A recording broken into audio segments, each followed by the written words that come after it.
kayo guys at naghahanap ng makeup tutorial na perfect for cesarean cesarean delivery or normal delivery, ito ang ating i-free makeup na hindi ka iiwanan. So, yung mga tipong eyelashes na hindi tatalsik, yung mga lipstick na hindi magpo-fade, yun ang igagawin natin today. So, if you want to know kung paano kong gagawin ang aking makeup in preparation for my baby boy's arrival, just keep on watching. For my foundation, I'll be mixing Estee Lauder Double Wear Foundation and Milani Conceal Plus Perfect in the shade, ano shade to? Natural and Tony. So, ayan. Ayan, gagamitin ko is a buffing brush. Kasi mas nagagaangan ako, tsaka mas nadadalian ako. Tapos, ipapat ko lang siya using a damp sponge para mawala yung mga streaks and yung excess foundation. Parang ang puti ng mukha ko. Baka naman matakot sa akin si Cloud.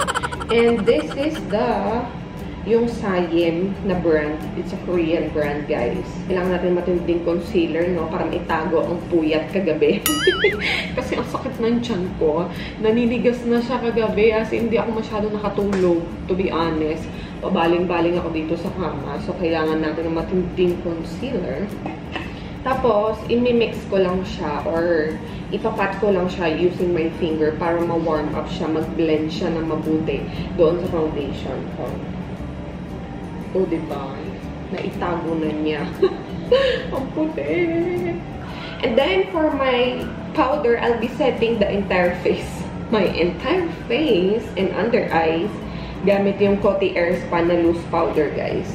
Shade niya is translucent. Hello? So, mag-set muna tayo ng under eyes. And, gagamit ako ng beauty blender. Pero hindi ito basa, guys. Hindi siya damp.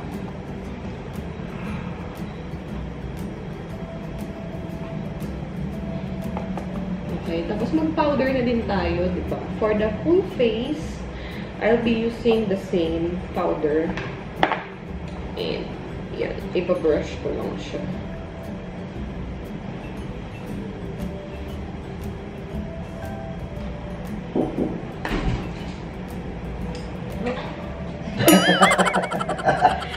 Hello! Ito makeup tutorial. Ito makeup tutorial. Parang ako po nagkamali po ako na nabasa. Ay, magsuswero na tayo. Sige, mas bet ko yan. So, kung gusto nyo malaman kung paano mag-makeup tutorial habang sinuswero, huwag pong masakit siya.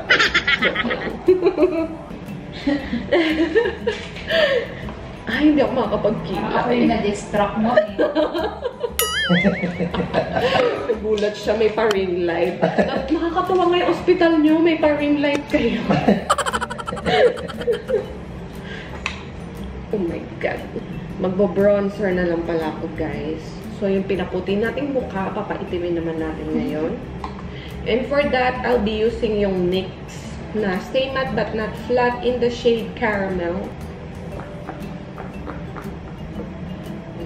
Okay, mag-bronzer. Perfect! Oh, diba? Ate, gusto mo make-upan din kita? Gusto ko yun, ma'am. Pagka post off, mama, gusto ko, ano, ma'am, mag-makeup tayo. Gusto ko ba yung smoky? Anong make-up session muna tayo dito? Nikki, hi, Nikki! Yes, successful. O, tuloy ang laban. Magkikilay na tayo. Okay, so mag-start ako dun sa Deep Brow Pomade and i-outline ko yung aking eyebrows using this one. Guys, dun sa mga interested and kung gusto nyo ng video na mas define or mas informative about eyebrow tutorial, I have my link nasa taas. You can watch it after this video. So, nandun, nagkilay ako. Matututunan nyo kung paano yung mga step-by-step. Pwede na itong ipanghiwa sa aking tiyan. Ito na yung blade. Okay, so let's move on. Moving on. Ito na yung pinaka-favorite kong part. mag-eyeshadow na tayo. Okay, so umpisahan natin dito sa Pixie Time na It's Judy palette. It's Judy Time palette. And ang gagamitin kong pang-warm ng aking eyelids is yung shade na Honey Bear. Ayan. Ito siya. Ayan. Honey Bear. Ay, hindi pa pala tayo nag-primer.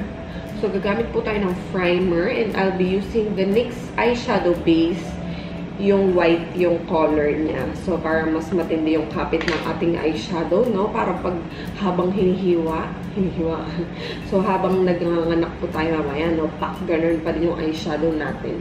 And hindi siya mag-fade. So, I'll be warming up na yung aking lids using yung Honey Bear na shade kanina. Ayan, guys. Okay, for the transition shade, gagamit ulit ako ng another warm brown. Pero this time, yung brown na galing sa Lorac Unzip na palette in the shade Unspoken. So, ito siya. Yan, yung medyo warm. Mas warmer. And ilalagay ko siya dun sa may crease para mag-deepen up. Yan. Yan ang ating magiging transition shade.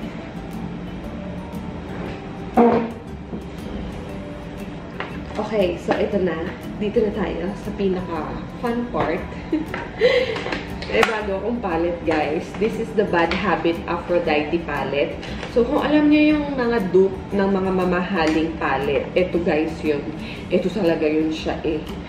So, ayan ang itsura niya. And dupe siya ng Desert Dusk ni Huda Beauty, diba? Kapakita ko sa inyo. Aray, besh.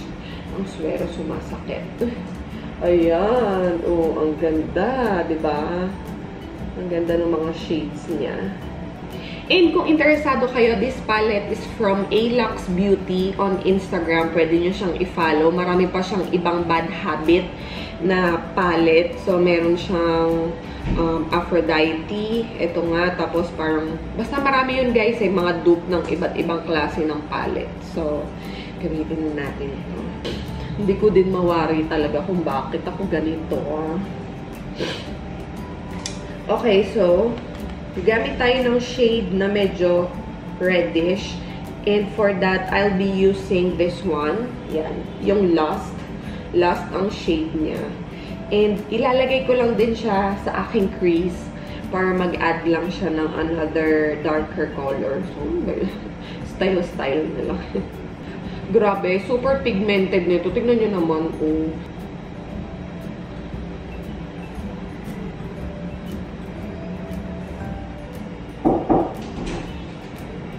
Good morning po. Hello po. Ay, opo po yun. Tapos, from the same palette, gagamitin ko yung shade na Jealousy. Ito, yung medyo para siyang old rose. Tapos, ilalagay ko siya dun sa crease. Iwa-warm up ko yung crease ko para pag dumilat na ganyan, medyo reddish pa din yung tone niya.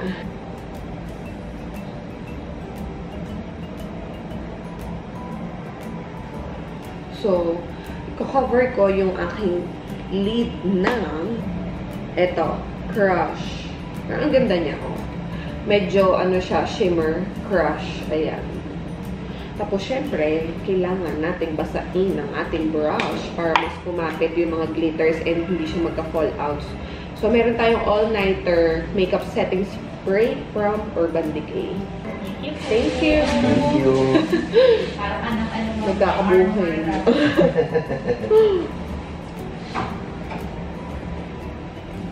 Ayan. Feeling ko okay na ako dyan.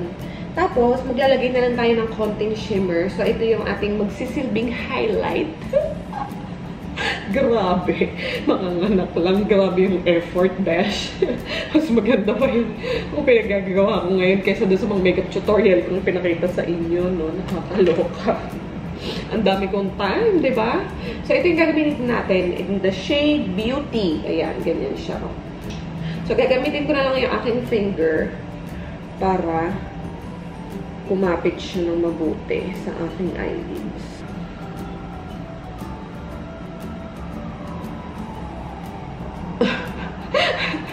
Ano kaya sasabihin ng OB ko mamaya pag nakita ko, no? May party? Okay, so tapos na tayo guys sa aking eyelids.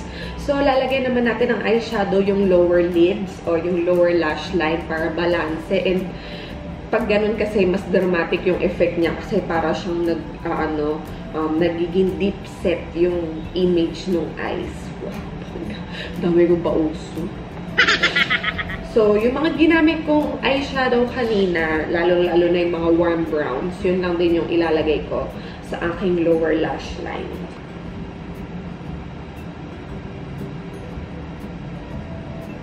Okay na yun, guys. At eyeliner na tayo. And for my eyeliner, kailangan natin yung waterproof. Waterproof na eyeliner, no? Baka maiyak ako later. So, gagamit tayo ng Etch, yung NYX collection na liquid black liner.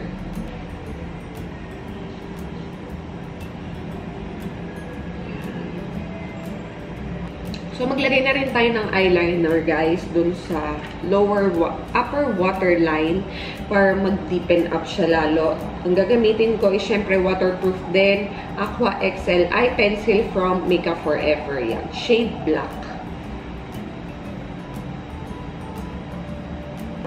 Okay, so mag-mascara na tayo.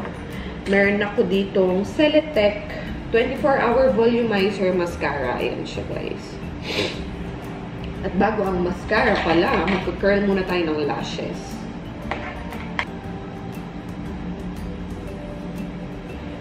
But wait, there's more. Papakabog ba naman tayo, di ba? Nag-makeup na nga tayo ng bongga. So, kailangan natin mag-lashes din ng bongga. Kunti na lang. 9 o'clock na, guys. Hindi ko pa yata nabanggit sa inyo, no? I am scheduled for cesarean section ng 10 o'clock. Baka tumalsik yung pilik mata ko mamaya. Sana pala, may tiban yung dinala kong pandikit.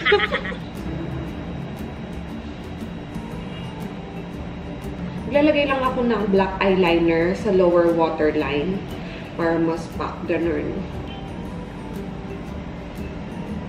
Ayan na, guys. Ready na ang aking eyes.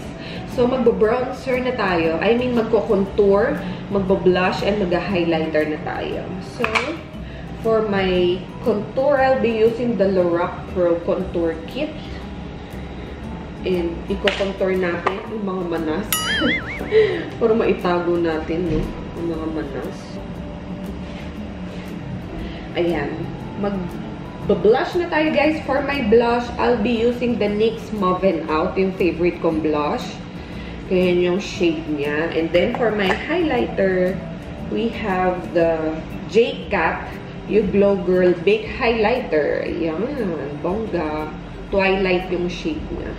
So, yung ginamit kong highlighter kanina, yung J-Cat. And then, for my lips, is yung Ofra Liquid Lipstick in the shade Charm. Ayan. Okay, so, yan ang aking cesarean section makeup. Thank you so much, guys, for watching this video. Kung na-enjoy nyo, please give me a thumbs up, subscribe on my channel, and comment down below kung na-enjoy nyo. Okay? Yun. Okay, I will see you again on the next one. Bababa na kami. Bye!